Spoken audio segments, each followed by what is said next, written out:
Okay, in this video, I'm going to talk a little more about Ginger, and I might have some corrections here.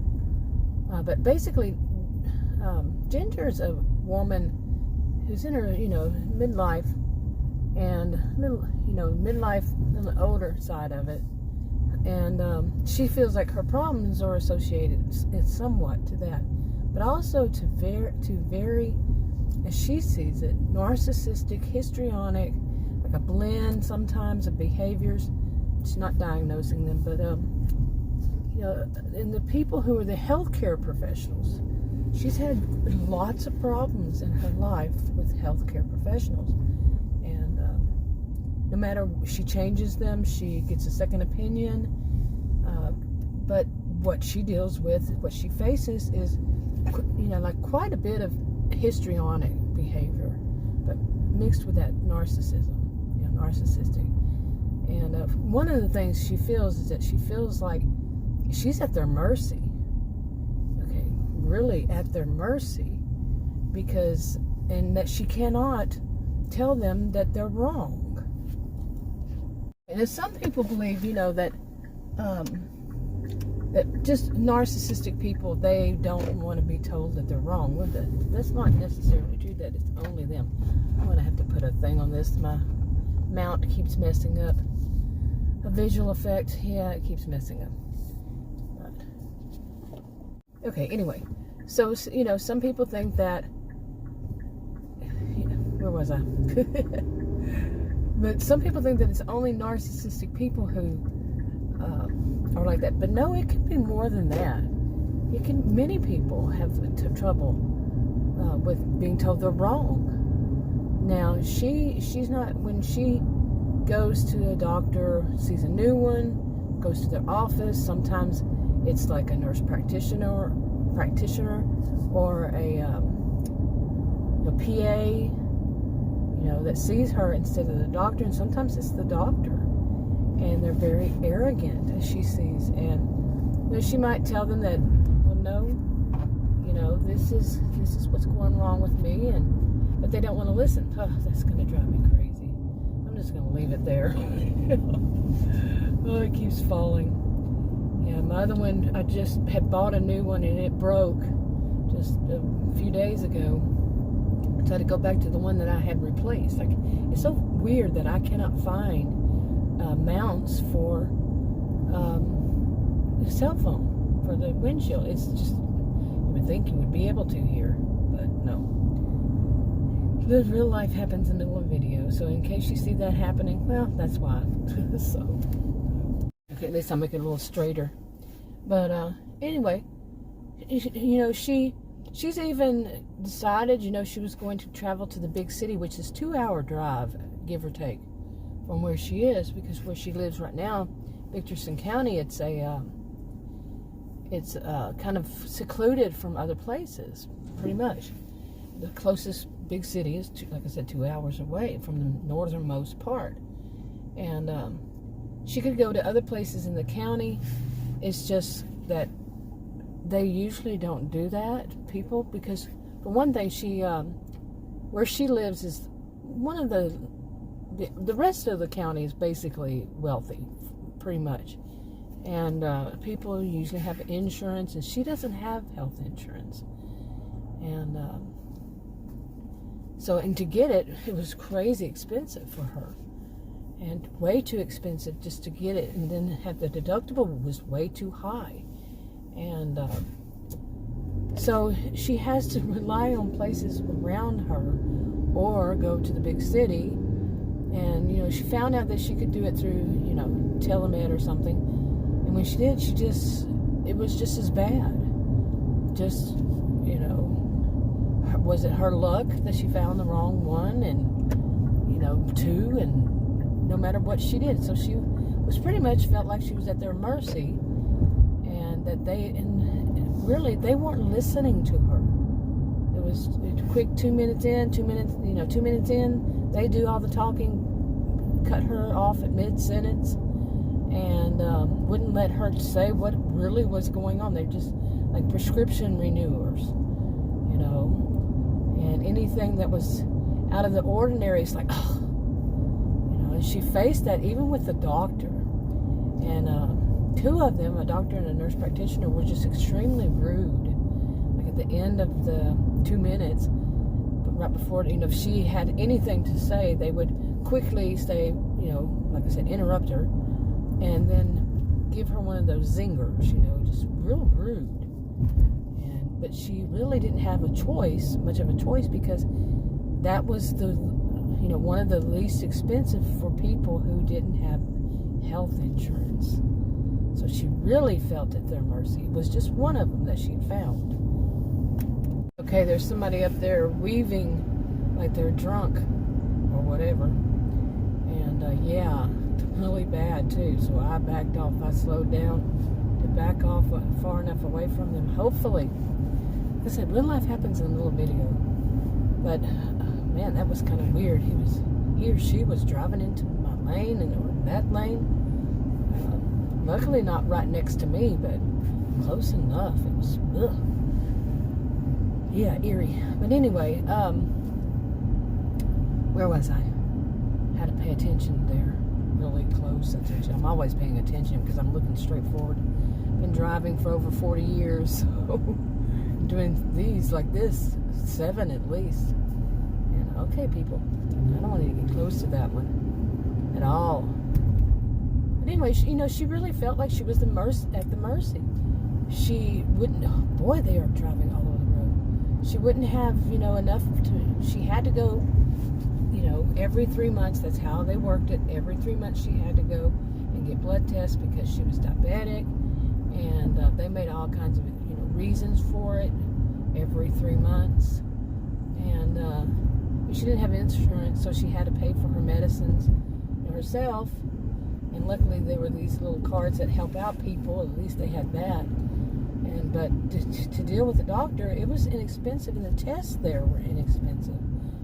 So there was the cost issue for her too. And she wasn't working from 2020 because of what was going on. And this goes back to 2020. And with her other health conditions and all.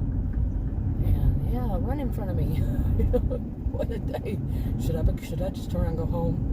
Well, I know you can't see it, but you're going to have to trust me on it. It was okie dokie. Somebody turned right in front of me. Yeah. But anyway, so, what was she going to do? And, because of her health conditions, she couldn't work. And she had some money, so she did have savings, but she was going to, and she didn't know how long she was going to have to need it. And so yeah. Okay, so I'm at a drive-through. You probably can see the sign there, but like I said, she wasn't working because of 2020 because of her health, and what little money she had, it was a little bit of assistance from, anyway, I'm leaving out certain words, but there was so much going on in the county, and also with so many problems they're having in the county, that a lot of the services were more difficult to get, and even to see the doctor, she would have to do it through telemed or something, and she had to pay more expensive to get her blood work. She'd have to go and to the place, and they would come out and do the blood work. You couldn't go in, and as time went by, of course, it kind of got better with that. But still, she had to get a delivery. She had to pay for delivery services, for her food and all that. So it was a little more expensive. But when you don't have an income, for some people, everything's a little expensive. And she wasn't about to do the big city because their prices were much higher. So, okay, where was I? I keep having to say, where was I? You know what I already said twice, right? But, so what was she going to do? She was at one of those, and she's a single woman, divorced, and, really, she didn't have, like many of the people in the county, they had help. You know, they were married, or just, like I said, a big part of the county, they were wealthy people. It was a wealthy county.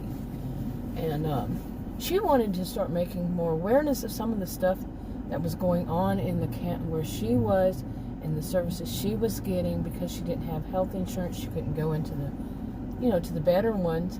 And she found two that were for people without insurance, but one of them changed that, and one of them she found more than two, and then one of them they stopped doing their business, and then another one, they changed doctors and nurses, the whole staff, because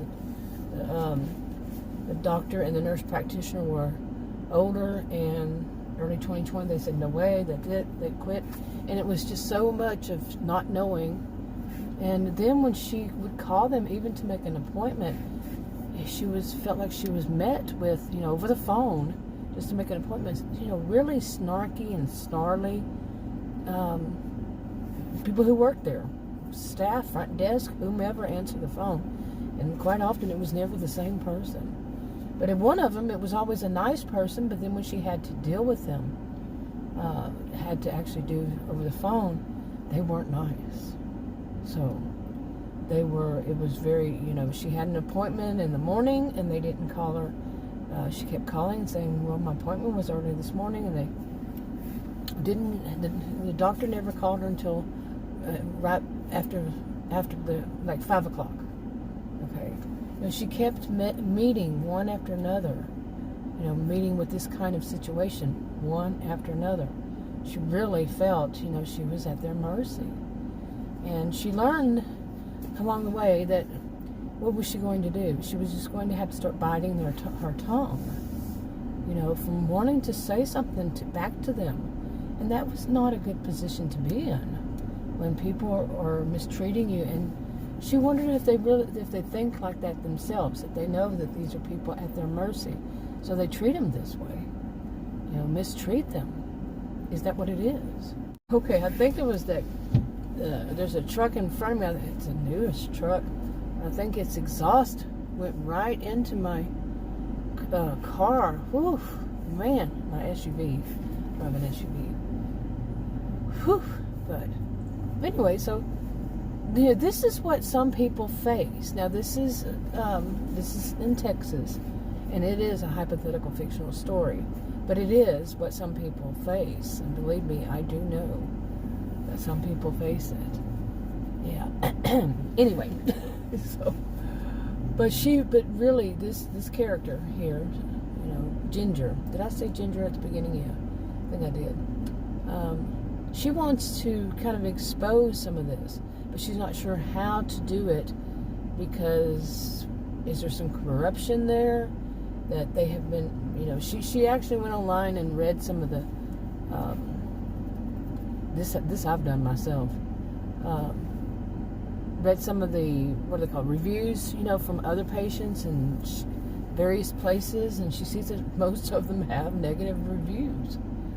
And she wonders, who did she report it to? Would it do any good to report it? She doesn't know. And but there in the county, what they usually do, no matter which part of the county they're in, what they usually do, the people, is they go through their elders. The elders are actually what they call the elders. I'm doing air quotes here. It's a bunch of them. It's any elders, wherever they live, whatever area or whatever interest they have. In early 2020, it changed to where they were mainly by, whatever interest they had. They lived on these farms that circled around the towns, on the outskirts of the towns, but still in the county. And a bunch of farms, ranches, farms, lots of land out there.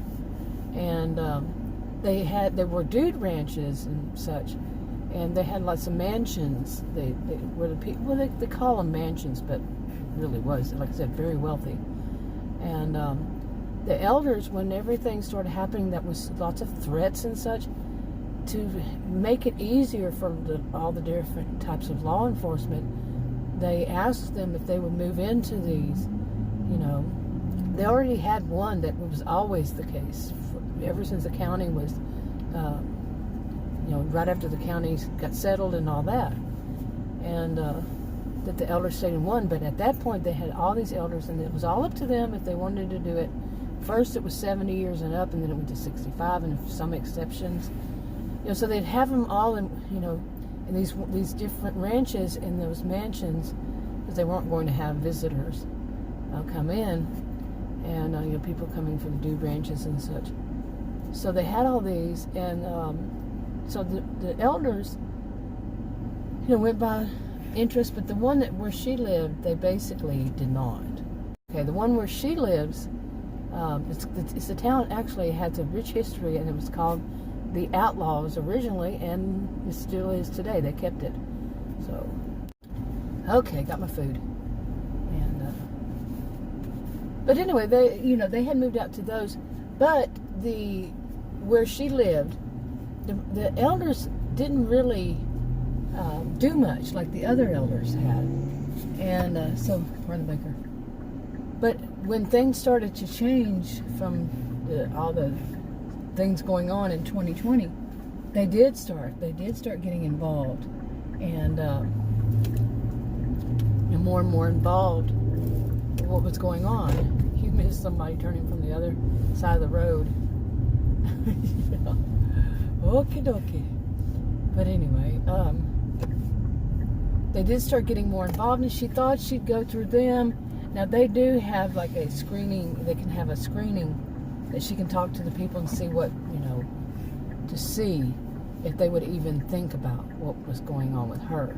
And she was worried, like I said, that there was so much corruption in her town, the town that she lived in the county, that would it make any difference?